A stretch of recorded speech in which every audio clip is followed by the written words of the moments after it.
ආයිබෝන් හැමෝටම. ඔන්න මං අද ඔයාලට පෙන්වන්න යන්නේ මගේ අලුත්ම එළබුටු වගාව. ඉතින් මේ එළබුටු කියන්නේ හොඳ රසවත් කෑමක්. ඇත්තටම එළබටු කියන්නේ ගොඩක් දුරට දැන් හොයාගන්න බැරි සාකයක්. ඒ කියන්නේ අර ඔයාලා දන්න එළබටු එක ඇවිල්ලා අර තරණ බටු කඩේ ගේන එකනේ. ඒක නෙමෙයි මේක. මේකේ ඇවිල්ලා කටු සහිත එළබටු එක. දැන් මේක ගොඩක් අඩුයි.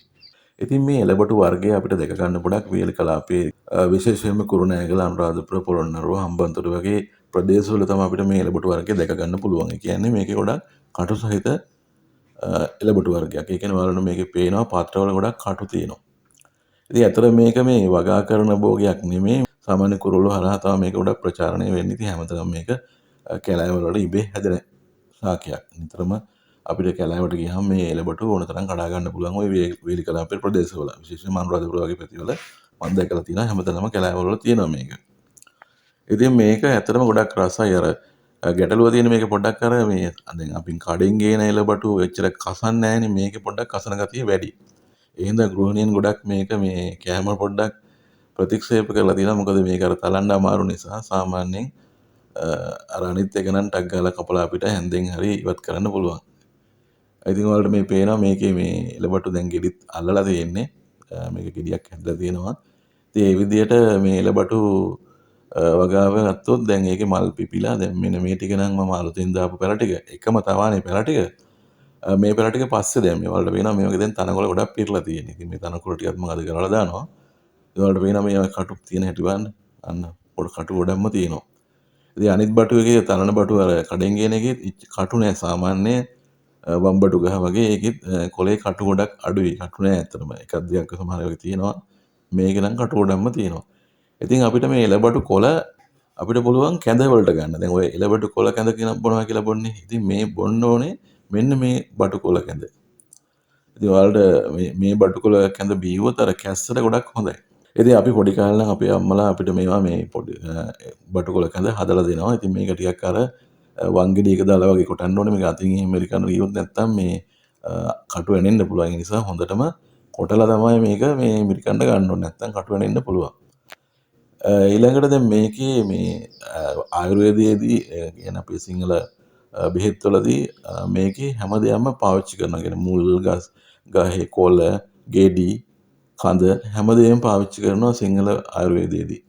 ඒ නිසා මේක ගොඩාක් වැදගත් භෝගයක්. ඉතින් අර සාමාන්‍ය ගෙදරක වගා කරන්නේ නැහැ. නමුත් ඉතින් මම මේක කුරුණෑගලින් ගෙනල්ලා මේ විදිහට දැන් බෝ කරගෙන තියෙන්නේ. ඉතින් ඔය මේ එක ගෙඩියක ඇට ටික දාලා තමයි පැල ගොඩාක්ම ගත්තා. අරගෙන දැන් මේ විදිහට ටිකක් මම හදාගත්තා. බෑග් 16ක් වගේ මම හිතන තියෙනවා මෙතන.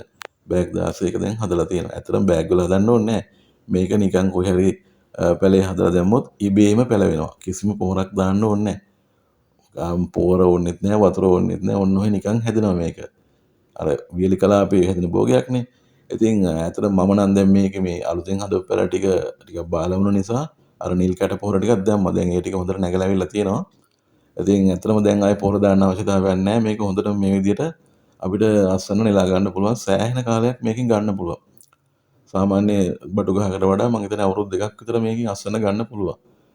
ඉතින් අපිට අනික ලේසියෙන් පෙළ කරගන්න පුළුවන්. දැන් මේක අර චූටි යටේ බටු යටේ වගේ චූටි යටයක් තියෙන්නේ. ඉතින් ඔයාලටත් මේක ගෙදර හදා ගන්න අවශ්‍ය නම් ඉතින් ඔයාලට පුළුවන් මට ඇට ලබා දෙන්න. හැබැයි දැන් නම් තාම ඇට නැහැ. තව මාසයක් වගේ යනකොට ඇට ලබා ගන්න පුළුවන්. ඊට පස්සේ ඔයාලට පුළුවන් මට ඇට ටිකක් අර කොච්චි ඇට ඒවා වගේ මට එවන්න පුළුවන්. ඉතින් අවශ්‍යයි ඉන්නවනම් මට මෙසේජ් එකක් දාන්න. හැබැයි තව මාසයක් වගේ යයි එවන්න. මොකද ඇට ටික හැදෙන්න බෑ. රයිට්. එතකොට මේ විදිහට ඉතින් මම මගේ වගාවේදී ඔන්න තනකොළ ටික ඔක්කොම ගලව ගන්නවා. ඉතින් ඇත්තටම මම වගා කරන්න කැමති දේශීය වශයෙන් අපි ඉස්සර වගා කරපු දේවල් දැන් අතහැරලා තියෙන දේවල් අන්න ඒ වගේ දේවල් මම ගොඩක් වගා කරන්න කැමතියි. ඒතර ඒවා ඇත්තටම ඖෂධීය වශයෙන් ගොඩක් හොඳයි. අපි දැන් ඒ වගේ අයින් වෙලා නෝරෙලිය ලෙවල් වලට ගොඩක් ගිහිලා තියෙනවා. ඉතින් බලන්න මෙන්න මේ පඳුර නම් මේ ගහට වඩා මේ තනකොළ ඇවිල්ලා. ඉතින් ඒ ටිකත් අපි ඔය විදිහට ගලමු. මොකද මේ අර නිල් කැට පොහොර දැම්ම නිසා හොඳට යූරියා ප්‍රමාණයක් තියෙන නිසා ගස් ටික හොඳට ඇදිලා ඇවිල්ලා වල් ගස් ටික මේ විදිහට ඔක්කොම අපි ගලවලා දාමු. එතකොට මේක ගහ හොඳට හැදෙනවා නැත්නම් ගහ බාල වෙනවා මේක. ඉතින් ඔයාලට පුළුවන් මේ වගේ එළබටු වගාවක් දාගන්න. ඉතින් අවශ්‍ය කෙනෙක් ඉන්නවා නම් මට මෙසේජ් එකක් දාන්න. මම තව මාසෙකින් විතර එළබටුවට එවන්නම්. ඉතින් තව මාසයක් වගේ යනකොට අපිට මේකේ හොඳ අස්වැන්නක් වෙලා ගන්න පුළුවන්. එතකොට ඉතින් අර ඉතින් මේ එළබටු තරනකොට ගොඩක් කට්ටිය මේ අර කවර් එකට දාලා ඒක ගෝණියකට දාලා ඒක ඒක තමයි පොලේ ගහලා තලන්නේ. ඉතින් එහෙම ක්‍රමයක් තමයි භාවිතා කරන්නේ. මොකද මේක අතින් අල්ලන්න හොඳ නැහැ වැඩියට ටිකක් කාණ ගතිය වැඩි. ඒ නිසා අර කවර් එකට හරි දාලා පොඩ්ඩක් shopping bag එකකට වගේ දාලා අපිට පුළුවන් මොකක් හරි ලී එකකින් තල්ලා ඒ විදිහට සෝදලා යටට ඉවත් කරගන්න පුළුවන්. ඉතින් ওই විදිහට මම අද දවසේ එතකොට මේ විදිහට ඔක්කොම තනකොළ ටික ගලවලා මෙන්න මෙහෙම තමයි ඉතින් මගේ වගාව තියෙන්නේ. ඉතින් ඔයාලට පේනවා දැන් හොඳ වගාවක් තියෙනවා. ඉතින් බෑග් 16ක වගේ තියෙනවා. ඉතින් ලස්සනට තව මාසෙකින් විතර මට හොඳ පළදාවක් මේකෙන් ලබා ගන්න පුළුවන්.